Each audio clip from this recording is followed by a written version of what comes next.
lovelies, welcome back to this channel. If this is your first time coming across this channel, you're very much welcome. Please feel relaxed because on this channel you are going to learn a lot about sewing tips and tricks. And if you're a returning subscriber, thank you so much for coming back. You are the real MVP. So in today's video, I'm going to be sharing with you on how to make a 360-degree flare. So subsequently, I shared on how to make a 180-degree, and I promised you all that I'm going to bring to you the tutorials on how to make different kinds of flare. So today I am here with another one. So with this you can make a flare skirt, or maybe you want to attach your flare to your dress or to the hem of your dress, or probably your sleeve.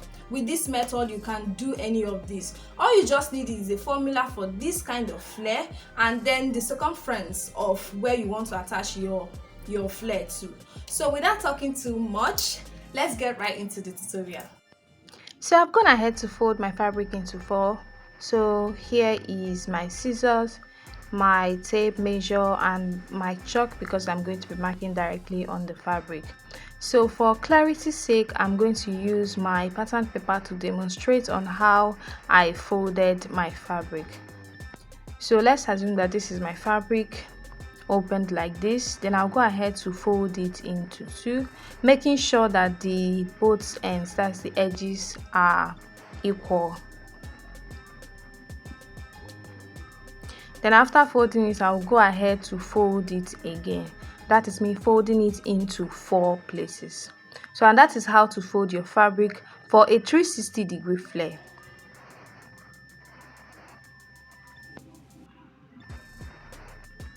So as you can see, the opened part is facing outwards and the closed part is facing me. That is exactly how your fabric should be after folding. So I'm going to go ahead and demonstrate this again, so that if you didn't get it the first time, at least you'll be able to get it the second time. I folded it into 2 and then I went ahead to fold it into 4, and that is how to fold your fabric. So we are going to go ahead and then mark on our fabric and then cut. So the formula for cutting a 360-degree flare is written on the screen.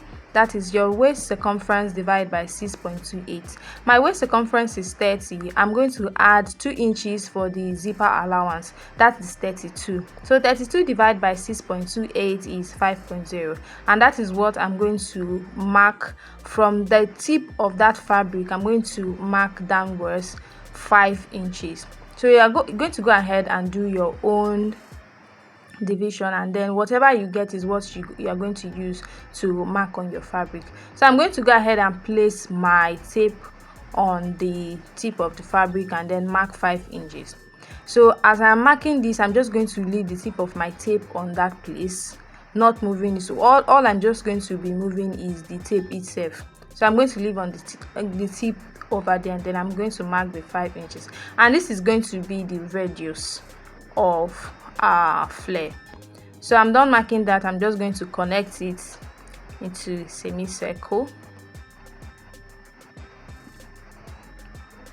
So from there, I'm going to mark the length of my skirt. So at this point, you're just going to mark the length of your desire, the length that you desire, depending on where you are attaching your flare to.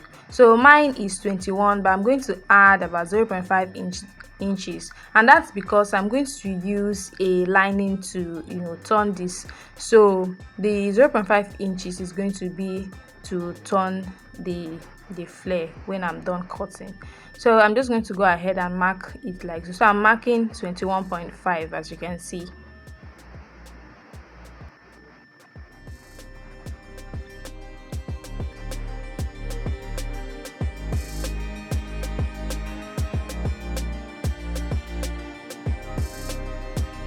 So after marking it, I'm just going to go ahead and connect it so that the line will be very much visible, and then I'll go ahead to cut it. But before then, I'm going to add about 0.5 inch on the waist area.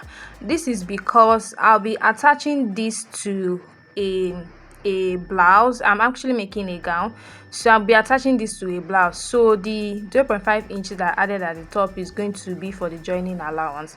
So I'm going to go ahead and now cut it, and that is all for our flare. It's as simple as it is. So after cutting this now, I'm just going to use this to cut the lining. So I'm just going to fold the lining just the same way I folded the fabric, and then I'll place this on the lining. Then yeah, and that's it. So if you watch to this point, I believe that you like this video and you enjoy or you are learning something. Please, if you are not yet subscribed, please subscribe, give this video a thumbs up, and kindly share. You never know who might be needing it. So I've gone ahead to fold my lining just the same way I folded the main fabric, and then I'm going to place this fabric on the lining. So instead of marking again, I'm just going to place it like this and then cut it out.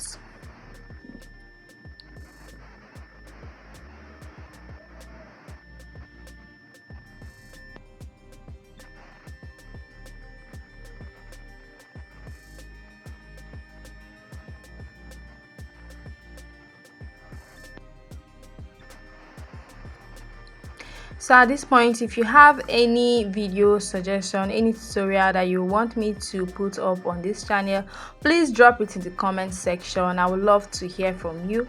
I'd love to know what you want me to put out here. So on one end of the fabric, I'm just going to slash it into two, just one end. As you can see, I opened it up and then slash that area. I'm also going to do that for the lining as well. That is going to be the side where I'm going to attach my zipper. So, and that is it for how to cut a 360-degree flare. I believe that you learned something from this, and if you make this, or maybe try to make it, I would love to see the outcome of your own. So I'm going to turn this, I'm just going to spread the main fabric like this, and I'm going to place the lining facing the right side of the fabric. So yeah, I'm going to place it like so, and I'm just going to go ahead, take it to the sewing machine, and then sew it from that upper part to the lower part with about 0.5 inches. So I'm just going to sew it like this, and then afterwards I will turn it and give it a very good press. So, and that is it. So I'm done, and this is how it looks before I attach it to the blouse anyways. So hope to see you on my next video. Bye for now.